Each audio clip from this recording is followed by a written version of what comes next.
رسول اللہ صلی اللہ علیہ وسلم کی اعلان نبوت سے، جی ٹھیک ہے، اعلان نبوت سے پہلے کے 40 سال ہیں، اس میں سے ہم نے 1 سے 12 سال بچپن مبارک کیا۔ تو بچپن مبارک میں آپ صلی اللہ علیہ وسلم کی ولادت ہے، پھر آپ صلی اللہ علیہ وسلم کا 7ویں روز جو ہے نام رکھا جاتا ہے، عقیقہ کیا جاتا ہے۔ پھر آپ صلی اللہ علیہ وسلم جو ہے رضاعت ہے، 3 روز تک اپنی والدہ کا دودھ پیتے ہیں، پھر سویبہ کا دودھ پیتے ہیں۔ اسی طرح پھر جو ہے چند روز بعد ہی آپ صلی اللہ علیہ وسلم کو بنو سعد کی بستی میں بھیج دیا جاتا ہے۔ پھر 4 سال تک آپ صلی اللہ علیہ وسلم وہیں پہ رہتے ہیں۔ والدہ کا انتقال ہو جاتا ہے 6 سال کی عمر میں، پھر دادا کا انتقال ہو جاتا ہے، پھر اپنے چچا کی کفالت میں آتے ہیں۔ پھر جو ہے آپ صلی اللہ علیہ وسلم جو ہے 10 سال کی عمر میں اجیاد کے مقام پر آپ صلی اللہ علیہ وسلم بکریاں بھی چراتے ہیں۔ تو یہ جو ہے ظاہر ہے ہمارے پاس وقت تھوڑا سا ہے، چند منٹ ہیں، اس میں آپ صلی اللہ علیہ وسلم کی زندگی کے کسی ایک پہلو کو لے کر بھی اگر ہم بات کرنا چاہیں تو ظاہر ہے وقت ہمارے پاس پھر بھی پورا نہیں ہوگا۔ لیکن یہ ہے کہ آپ آگے چونکہ تفصیل سے پڑھیں گے تو ہم ابھی کوشش یہ کریں گے کہ کم از کم اتنا ہو جائے کہ آپ کو کچھ نہ کچھ چیزوں کا اندازہ ہو جائے اور کچھ نہ کچھ چیزیں جو ہیں وہ ذہن نشین ہو جائیں۔ تو آپ نے جو یہ 9 عنوانات یاد کیے ہیں، یہ سیرت طیبہ کا بنیادی ڈھانچہ ہے۔ آپ اس کو سیرت طیبہ کی کے حروف تہجی بھی کہہ سکتے ہیں، سیرت طیبہ کا نورانی قاعدہ بھی کہہ سکتے ہیں۔ تو یہ آپ نے اب یاد کر لیا ہے، تو آگے آپ کے جتنے اسباق ہونے ہیں اس میں آپ نے اسی کو فل کرنا ہے۔ مثلا پہلے دن آپ نے سبق پڑھا ہے تو آپ اس میں یہ دیکھیں کہ جی آج ان 9 عنوانات میں سے ہمارا کون سا عنوان ہو چکا ہے۔ مثلا ہم نے اگر بچپن مبارک پہ بات کی ہے تو ہمارے 9 عنوانات میں سے سیرت طیبہ کے 9 حصوں میں سے ایک حصہ ہمارا کمپلیٹ ہو گیا۔ پھر اس کے بعد جو ہے ہم رسول اللہ صلی اللہ علیہ وسلم کی نوجوانی کی طرف آتے ہیں۔ تو آپ صلی اللہ علیہ وسلم نے جو ہے نوجوانی پہ بات کر لیتے ہیں، پھر جوانی پہ آئیں گے، پھر اس کے بعد آپ صلی اللہ علیہ وسلم کی جو مکی زندگی ہے 13 سال، اس پر بات ہوگی، پھر اسی طرح مدنی زندگی پر بات ہوگی۔ تو اس طرح اس کے 2 3 فوائد ہیں، ان میں سے ایک بنیادی فائدہ یہ ہے کہ آپ کے لیے بھی سیرت طیبہ کو ذہن نشین کرنا، اسے یاد کرنا آسان ہوگا، اور جب آپ پڑھائیں گے تو آپ کے جو سامعین ہیں، آپ کے جو سننے والے ہیں، خاص طور پہ جب بچے ہیں، جب بچوں کو آپ اس طرح نقشوں اور اس کی مدد سے جب آپ سیرت ان کو بتاتے ہیں، انہیں انگلیوں پہ یاد کرا دیتے ہیں کہ جی پوری کی پوری سیرت طیبہ ہمیں انگلیوں پہ یاد ہو جائے گی، تو ان کی دلچسپی بھی بڑھے گی، اور دوسرا ان کے لیے یاد کرنا، ذہن نشین کرنا بھی وہ سہولت اور آسانی کے ساتھ۔ تو آپ صلی اللہ علیہ وسلم کی بچپن کی جو زندگی ہے اس کے 1 2 پہلوؤں پہ ہم بات کرتے ہیں۔ آپ کے علم میں ہے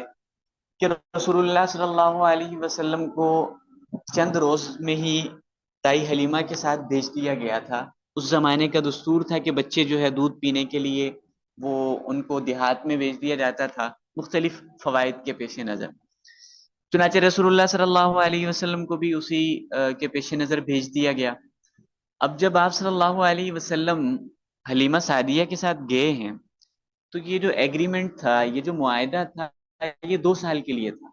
کہ یہ بچہ 2 سال تک ہمارے پاس رہے گا، دودھ پیے گا، 2 سال بعد ہم واپس لے آئیں گے بچے کو۔ اب چنانچہ ایسا ہوا کہ 2 سال کا جو عرصہ تھا وہ مکمل ہو گیا۔ جو ہی 2 سال کا عرصہ مکمل ہوا، حلیمہ سعدیہ چونکہ 2 سال تک وہ بچے کو ساتھ رکھا، انہوں نے بیچ میں کبھی کبھار ان کے والدین کو دکھانے کے لیے بھی لے جاتی تھی۔ تو 2 سال کے بعد یہ ہوا کہ جب وہ مکۃ المکرمہ لے کر گئی ہیں بچے کو، تو ایک تو اس زمانے میں مکہ میں کچھ آب و ہوا کے مسائل تھے، کچھ وبا آئی ہوئی تھی، جس کی وجہ سے اما آمینہ نے بھی کہا کہ آپ بچے کو واپس لے جائیں۔ خود روایات میں آتا ہے کہ حلیمہ سعدیہ کی بھی یہ خواہش تھی کہ اس بچے کو ہم کسی نہ کسی طرح واپس اپنے ساتھ لے جائیں۔ دراصل معاملہ یہ تھا کہ حلیمہ سعدیہ رضی اللہ تعالی عنہا نے رسول اللہ صلی اللہ علیہ وسلم کو جب تک اپنے ساتھ رکھا، اس دوران حلیمہ سعدیہ نے جو برکات اور جو انوارات دیکھی، یعنی آپ ذرا تصور کریں کہ حلیمہ سعدیہ جو پورے کے پورے قافلے میں سب سے کمزور خاتون تھی، جن کی سواری سب سے کمزور تھی، آتے ہوئے سب سے پیچھے حلیمہ کی سواری تھی، مگر جو ہی رسول اللہ صلی اللہ علیہ وسلم ان کی گود میں آتے ہیں تو ساری کی ساری سواریاں پیچھے ہیں، حلیمہ کی سواری آگے ہے۔ پھر اسی طرح جب رسول اللہ صلی اللہ علیہ وسلم بنو سعد کی بستی میں جاتے ہیں تو بنو سعد کا وہ علاقہ جہاں پہلے سبزہ تک نہیں تھا، اب رسول اللہ صلی اللہ علیہ وسلم کے آنے کے بعد حلیمہ کی بکریاں جہاں جاتی ہیں وہاں سبزہ ہی سبزہ ہو جاتا ہے۔ یعنی صبح کو یہ بکریاں جاتی ہیں، شام کو سیر ہو کر آتی ہیں، خوب سیر ہو کر آتی ہیں۔ پہلے حلیمہ کہتی ہیں کہ میں جو دودھ تھا وہ ایک بچے کو پورا نہیں ہوتا تھا، اب دونوں بچے سیر ہو کر پی رہے ہیں اور دودھ ہی دودھ ہے۔ تو یہ جو برکات حلیمہ سعدیہ نے دیکھی، یہ جو اعزاز اور یہ سارے کے سارے انوارات حلیمہ سعدیہ نے دیکھے،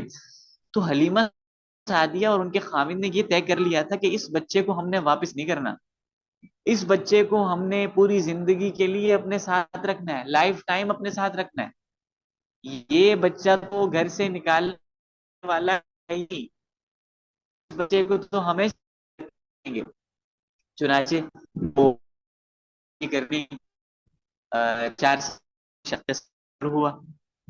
شق صدر ہوا تو حلیمہ ڈر گئی کہ کہیں بچے کو نقصان ہی نہ پہنچ جائے۔ چنانچہ شق صدر کے بعد جو ہے والدہ کے پاس لے جاتی ہیں، بیچ میں وہ یہودی کا واقعہ بھی پیش آتا ہے۔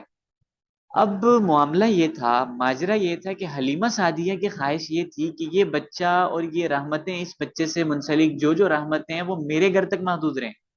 یہ رحمتیں صرف مجھے ملیں،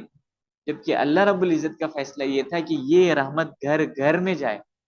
چنانچہ وما ارسلناک الا رحمۃ للعالمین، تو اللہ نے اپنے پیغام کو گھر گھر پہنچانا تھا۔ تعالیٰ نے جو ہے کہ صدر کا یعنی اللہ صلی اللہ علیہ وسلم واپس جو ہے ان کے پاس چھوڑا۔ 8 سال کی عمر میں رسول اللہ صلی اللہ علیہ وسلم کے تمام رشتے سر سے اٹھ جاتے ہیں، وہ تمام اٹھ جاتے ہیں کہ جو بچے کے لیے انتہائی شفیق ہوتے ہیں۔ یعنی والد نہیں تھے، پیدائش ہوئی، چلیں والدہ نے کچھ نہ کچھ والد کی کمی تو پوری کی، اور پھر 6 سال تک کا عرصہ والدہ کے ساتھ رہے۔ اب 6 سال میں بھی آپ ذرا تصور کریں کہ 6 سال میں سے تو 4 سال تو حلیمہ سعدیہ کے ساتھ رسول اللہ نے گزارے ہیں، تو والدہ کے ساتھ تو ٹوٹل 2 سال بنے۔ اب صرف اور صرف 2 سال یا کچھ عرصہ جو ہے اپنی والدہ کے ساتھ گزارتے ہیں رسول اللہ، اور پھر اس کے بعد جو ہے والدہ کا بھی انتقال ہو جاتا ہے۔ پھر جو ہے 8 سال کی عمر میں والدہ کے بعد دادا کی پرورش میں آتے ہیں، تو 8 سال کی عمر میں دادا کا بھی انتقال ہو جاتا ہے۔ تو اللہ نے اپنے پیغمبر کو ان تمام رشتوں اور ان تمام سہاروں سے بے نیاز بچپن میں ہی کر دیا کہ جو سہارے کسی بھی بچے کی پرورش میں، کسی بھی بچے کے پروان چڑھانے میں بنیادی کردار ادا کرتے ہیں۔ تو اللہ رب العزت نے اپنے پیغمبر کو، جیسے میں نے شروع میں بھی شاید یہ بات کی تھی کہ اللہ کے پیغمبر ہمارے لیے ہر اعتبار سے نمونہ ہے، تو اللہ نے چونکہ اپنے پیغمبر کو بعد میں آنے والے یتیموں اور بے سہارا لوگوں کا سہارا بنانا تھا، اس لیے اللہ نے اپنے پیغمبر کو یتیمی کی اذیت سے بھی گزارا۔ اللہ نے اپنے پیغمبر کو بھی یتیمی کا احساس دلایا کہ بعد میں اس پیغمبر نے یتیموں اور لاچاروں اور بے سہارا لوگوں کا سہارا بننا تھا۔ پھر اللہ کے پیغمبر کی زندگی کو آپ ذرا پڑھیں، آپ حیران ہوں گے۔ یعنی آپ ذرا وہ اس کو تصور تو کریں نا کہ اللہ کے پیغمبر جو ہے ایک جگہ عبادت کر رہے ہیں، الیاذ باللہ مشرکین جو ہے آتے ہیں رسول اللہ کو تکلیف پہنچاتے ہیں، اور علائش اور اس طرح کی الیاذ باللہ چیزیں آپ صلی اللہ علیہ وسلم کی کمر مبارک پر پھینکتے ہیں۔ آپ کی صاحبزادگیوں میں سے ایک ساتھی آ کے اپنے ابا کو تسلی دیتی ہیں، چھوٹی بچی ہے نا، وہ آ کے والد کو تسلی دی ہے کہ ابا جو ہے بلکہ ابا کو صاف کرتی ہے، تسلی دیتی ہے۔ آپ ذرا اس درد کو محسوس تو کریں نا۔ آپ اگر دیکھیں تو اللہ نے اپنے پیغمبر کو ہر اس تکلیف سے اور ہر اس اذیت سے گزارا ہے کہ جس میں بعد میں آنے والے کسی امتی نے گزرنا تھا۔ تو ہم اگر اپنی زندگی میں کسی بھی پہلو میں پریشان ہیں، ہم اپنی گھریلو زندگی کو لے کے پریشان ہیں، ہم اپنے بچوں کی تربیت کو لے کے پریشان ہیں، ہم اپنی تعلیم کو لے کر پریشان ہیں، ہم کسی بھی حوالے سے پریشان ہیں، ہمارے لیے بہترین دوا وہ رسول اللہ صلی اللہ علیہ وسلم کی زندگی ہے۔ ہم اپنی نبی کی زندگی تو پڑھیں، ہم اپنے پیغمبر کی زندگی تو پڑھیں۔ یعنی رسول اللہ کی زندگی کے مطلب اتنے پہلو ہیں کہ آپ اگر ایک ایک پہلو کو بھی لیتے چلے جائیں تو آپ کا وقت ختم ہو جائے گا، لیکن وہ پہلوؤں کا احاطہ کرنا مشکل ہوگا۔ تو اللہ کے پیغمبر کی زندگی کو ہم اس نیت سے پڑھیں کہ ہم اپنی ایک تو اپنی عملی زندگی کو اس کے مطابق بنانے کی کوشش کریں، اور دوسرا اس کے ساتھ ساتھ جو کہ ہم اپنے بچوں کو، اپنے گھر والوں کو، اپنے بڑوں کو، اپنے بہن بھائیوں کو بھی رسول اللہ علیہ وسلم کی زندگی سے ان کو بھی شناسائی ان کی کریں گے۔ پھر بچپن کی زندگی ہے، پھر آپ صلی اللہ علیہ وسلم جو ہے نوجوانی میں قدم رکھتے ہیں تو 12 سال کی عمر میں ملک شام کا سفر کرتے ہیں۔ پھر حرب الفجار ایک جنگ ہوتی ہے، اس میں آپ صلی اللہ علیہ وسلم شریک ہوتے ہیں۔ پھر حلف الفضول میں آپ صلی اللہ علیہ وسلم شرکت فرماتے ہیں، شام کا دوسرا سفر کرتے ہیں، تجارتی سفر کرتے ہیں۔ پھر اسی طرح آپ صلی اللہ علیہ وسلم جو ہے جو آپ کی جوانی ہے، 25 سال کی عمر میں آپ صلی اللہ علیہ وسلم کی سیدہ خدیجہ سے شادی ہوتی ہے، اور 28 سال کی عمر میں پہلے بیٹے قاسم کی پیدائش ہوتی ہے۔ پھر 30 سال کی عمر میں سیدہ زینب رضی اللہ تعالیٰ عنہ کی پیدائش ہوتی ہے۔ پھر 30 سال کی عمر میں دوسری بیٹی سیدہ رقیہ کی پیدائش ہوتی ہے۔ پھر 34 سال کی عمر میں سیدہ ام کلثوم کی پیدائش ہوتی ہے۔ پھر 39 سال کی عمر میں دوسرے بیٹے عبداللہ کی پیدائش ہوتی ہے۔ پھر 41 سال کی عمر میں سیدۃ الزہرا سیدہ فاطمہ زہرا رضی اللہ تعالیٰ عنہ کی پیدائش ہوتی ہے۔ تو یہ آپ صلی اللہ علیہ وسلم کی جو مکمل یہ جو اولاد ہے، 4 بیٹیاں اور 2 صاحبزادے، یہ سارے کے سارے سیدہ خدیجہ الکبریٰ رضی اللہ تعالیٰ عنہ کے بطن سے، رضی اللہ تعالیٰ عنہ کے بطن سے۔ اور سیدہ خدیجہ رضی اللہ تعالی عنہا سے رسول اللہ صلی اللہ علیہ وسلم کو بہت زیادہ محبت، اس کی جہاں اور بہت ساری وجوہات اور بہت سارے اس کے پہلو تھے، وہیں ایک بنیادی وجہ جس کو حدیث میں بیان بھی کیا گیا کہ میری جو اولاد ہے وہ خدیجہ سے ہے۔ تو رسول اللہ صلی اللہ علیہ وسلم سیدہ خدیجہ الکبریٰ رضی اللہ تعالی عنہا کے بہت احسانات اسلام پر، اور ہر موقع پہ انہوں نے رسول اللہ کا ساتھ دیا۔ یعنی جب رسول اللہ صلی اللہ علیہ وسلم پر پہلی وحی نازل ہوتی ہے تو سب سے پہلے تسلی اور سہارا دینے والی بھی سیدہ خدیجہ الکبریٰ ہیں۔ پھر جو مشکل اوقات آئے، یعنی آپ کی جو دعوتی زندگی میں جتنے مشکل مراحل آئے، ان میں سیدہ خدیجہ الکبریٰ سر فہرست ہیں رسول اللہ صلی اللہ علیہ وسلم کا ساتھ دینے میں۔ میں نے جو آپ سے کہا کہ ایک خاتون وہ کردار ہوا کرتی ہے کسی بھی معاشرے کی بہتری اور کسی بھی معاشرے کی ترقی کا، تو اگر خاتون نے گھر کا ماحول ایسا شاندار بنایا ہے کہ اس کے گھر کے جو افراد ہیں جنہوں نے باہر جا کر جو ہے معاشرے میں چیزوں کو امپلیمنٹ کرنا ہے، اس میں چیزوں کو اپلائی کرنا ہے، تو اگر ان کے گھر کے اندر سکون اور راحت والی زندگی میسر ہے تو وہ باہر وہ ان چیزوں کو باہر اپلائی بھی کر سکیں گے۔ یعنی رسول اللہ صلی اللہ علیہ وسلم جو ہے انتہائی تکلیف کی ہے کیفیت میں آتے ہیں، سیدہ خدیجہ الکبریٰ ان کو سہارا دیتی ہیں۔ سیدہ خدیجہ کہتی ہیں کہ واللہ لن یضیعک اللہ ابدا، اللہ کی قسم اللہ آپ کو کبھی بھی ضائع نہیں کریں گے۔ یعنی آپ جو پہلی تسلی ہے اس کو کبھی اکیلے میں بیٹھ کے پڑھیں۔ یعنی سیدہ خدیجہ کا یقین اور ان کا وہ بھروسہ تو دیکھیں نا کس قدر، یعنی عزم اور استقلال کے ساتھ کہہ رہی ہیں کہ اللہ کی قسم اللہ آپ کو کبھی ضائع نہیں کرے گا۔ یعنی یہ جو ہمت ہے، حوصلہ اور یقین جو ہے، یہ ایک نبی کی زوجہ محترمہ ہی میں پیدا ہو سکتا ہے، کسی اور میں تو کسی اور کے بس کی بات نہیں ہے کہ اس قدر یعنی یقین کے ساتھ کہنا کہ اللہ آپ کو کبھی بھی ضائع نہیں کرے گا، اللہ آپ کو کبھی رسوا نہیں کرے گا، اللہ آپ کو کبھی تنہا نہیں چھوڑے گا۔ تو رسول اللہ کا انہوں نے ہر موقع پہ ساتھ دیا۔ آپ سیدہ خدیجہ کی زندگی تو پڑھیں، یعنی ہماری ماں اور ہماری بیٹیوں نے آج رول ماڈل جو ہے جن کو بنانا تھا ان کو بنانا ہی چھوڑ دیا۔ اگر سیدہ خدیجہ کی زندگی کو پڑھیں آپ کو اندازہ ہوگا کہ انہوں نے اسلام کے لیے کس قدر قربانیاں دی۔ سیدہ خدیجہ الکبریٰ رضی اللہ تعالی عنہا، ان کی جو اس ماحول میں عزت تھی وہ بطور سردار کے تھی۔ یعنی آپ دیکھیں کہ عرب معاشرہ جس کے بارے میں یہ آتا ہے کہ وہ عورت کو زندہ رہنے کا حق نہیں دیتا تھا، یعنی بچی کو زندہ یعنی پیدا ہونے کا حق نہیں تھا، پیدا ہو جائے تو زندہ ہونے کا حق نہیں تھا، اسی ماحول میں اسی زمانے میں ایک عورت کو وہ سردار تسلیم کر رہے ہیں، کیا وجہ ہے؟ تو اس کی جو بنیادی وجہ یہ تھی کہ وہ مال و دولت بہت زیادہ تھا، یعنی خاندانی طور پہ مالدار عورت، ان کا تجارت تھا، ان کا بزنس تھا، بڑا سیٹ اپ تھا ماشاءاللہ۔ اب رسول اللہ صلی اللہ علیہ وسلم کے عقد نکاح میں آ رہی ہیں، تو رسول اللہ، یعنی اگر آپ ذرا اس کا تصور کریں، برابری کرنے کی کوشش کریں تو مال کے اعتبار سے برابری نہیں بنتی، لیکن جو اللہ کے پیغمبر کو اللہ نے جو اعزاز اور جو فضل اور جو شرافت اور جو اعزاز دیا تھا، اس پہ سیدہ خدیجۃ الکبریٰ نے خود جو ہے اظہار کیا کہ میں آپ سے نکاح کرنا چاہتی ہوں۔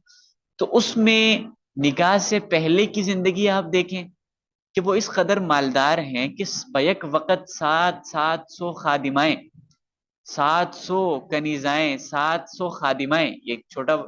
700 کوئی بہت کم نہیں ہے، یعنی ایک وقت میں 700 نوکرانیاں ہیں جو ان کی خدمت پر مامور ہیں، جو ان کی چارپائی اور ان کی نشست کو، ان کی جو بیٹھنے کی جگہ ہے، ان کی جو کرسی ہے، اس کو اٹھا کر ایک جگہ سے دوسری جگہ، وہ 700، یعنی وہ مامور ہیں خدمت پہ جو ہر وقت ان کے کام کر رہی ہیں۔ لیکن جب رسول اللہ صلی اللہ علیہ وسلم کے عقد نکاح میں آتی ہیں تو پھر جو ہے اسلام کے لیے اور رسول اللہ کے لیے خود کو وقف کر دیتی ہیں، اور پھر اللہ نے جو انہیں اعزاز دیا کہ ایک روز جو ہے وہ کچن سے رسول اللہ کے لیے کچھ لے کے آتی ہیں، تو اسی دوران اوپر سے فرشتہ آتا ہے، جبریل امین آتے ہیں اور کہتے ہیں کہ یا رسول اللہ، خدیجہ آپ کی طرف آ رہی ہیں، ان کے آنے سے پہلے یہ میرا پیغام اللہ کی طرف، اللہ نے پیغام بھیجا ہے، اللہ کا پیغام سنیے کہ خدیجہ آ رہی ہیں، خدیجہ کو کہنا کہ اللہ آپ کو سلام کہہ رہے ہیں۔ تو یہ جو اعزاز ملا ہے، یہ جو اس قدر عظیم اعزاز ملا ہے، اس کے پیچھے قربانیاں ہیں، اس کے پیچھے جو ہے اسلام کے لیے خود کو وقف کرنا ہے۔ تو ہمیں جو ہمارے لیے یہ چیز ضروری ہے وہ یہ ہے کہ ہماری جو مائیں ہیں، ہمارے لیے جو رول ماڈل ہیں، ہم انہیں پڑھیں۔ تو سیرت میں جہاں ہم اور بہت ساری چیزیں ہمارے سامنے آئیں گی، وہی ہمارے سامنے رسول اللہ صلی اللہ علیہ وسلم کی جو ازدواجی اور گھریلو زندگی ہے، اس کے بھی پہلو ہمارے سامنے آتے رہیں گے۔ اعلان نبوت کے بعد مکی زندگی ہے، اس میں جو ابتدائی 3 سال ہیں وہ تو خاموش دعوت و تبلیغ کے ہیں کہ مسلمانوں نے رسول اللہ صلی اللہ علیہ وسلم نے خفیہ طور پر اپنے صحابہ کو، اپنے جو دوست تھے، عزیز و اقارب تھے، ان کو آپ صلی اللہ علیہ وسلم دعوت دیتے تھے۔ پھر اس کے بعد کے جو 10 سال ہیں وہ اعلانیہ دعوت و تبلیغ کے ہیں کہ اعلانیہ طور پر اسلام کی دعوت کا آغاز ہوا۔ اب اعلانیہ طور پر جب دعوت کا آغاز ہوا تو صحابہ اور رسول اللہ صلی اللہ علیہ وسلم کو بہت ساری مشکلات کا سامنا بھی کرنا پڑا۔ اسی دوران حبشہ کی طرف پہلی ہجرت ہوتی ہے، پھر دوسری ہجرت ہوتی ہے، پھر 10ویں سال جو ہے طائف کا سفر ہوتا ہے۔ طائف کے سفر میں جو رسول اللہ صلی اللہ علیہ وسلم تکالیف برداشت کرتے ہیں، وہ اس کو آپ ذرا کبھی تفصیل سے دیکھیں۔ پھر اس کے بعد جو ہے بیعت عقبہ ہوتی ہے، بیعت عقبہ ثانیہ ہوتی ہے، اولا ہوتی ہے، ثانیہ ہوتی ہے۔ اس میں جو ہے مدینہ المنورہ سے صحابہ آتے ہیں اور آپ صلی اللہ علیہ وسلم سے درخواست کرتے ہیں کہ آپ مدینہ آ جائیں۔ چنانچہ رسول اللہ صلی اللہ علیہ وسلم مدینہ المنورہ ہجرت کرتے ہیں، پھر مدینہ میں جاتے ہیں، مسجد نبوی کی تعمیر ہے، وہاں جا کے آپ صلی اللہ علیہ وسلم خطبہ دیتے ہیں، پھر وہاں جا کے میثاق مدینہ ہوتا ہے، مختلف یہودیوں کے ساتھ معاہدہ ہوتا ہے، پھر مواخات مدینہ ہوتا ہے جس میں صحابہ کا جو باہمی تعلق ہے اس پہ آپ صلی اللہ علیہ وسلم جو ہے صحابہ کو باقاعدہ، صحابہ کے درمیان مواخات کرواتے ہیں، بھائی بھائی بناتے ہیں۔ اور پھر یہ مواخات والا جو رشتہ ہے، سبحان اللہ، یہ تو عجیب ہے، یعنی اس کی مثال ہمیں سگے بھائیوں میں نہیں ملے گی، جو مثال، جو جو ایثار اور جو، یعنی آپ ذرا تصور کریں کہ ایک صحابی ہیں، ان کے پاس جو ہے بہت زیادہ مال و دولت ہے، وہ دوسرے صحابی کو کہتے ہیں کہ یہ میرا مال و دولت ہے،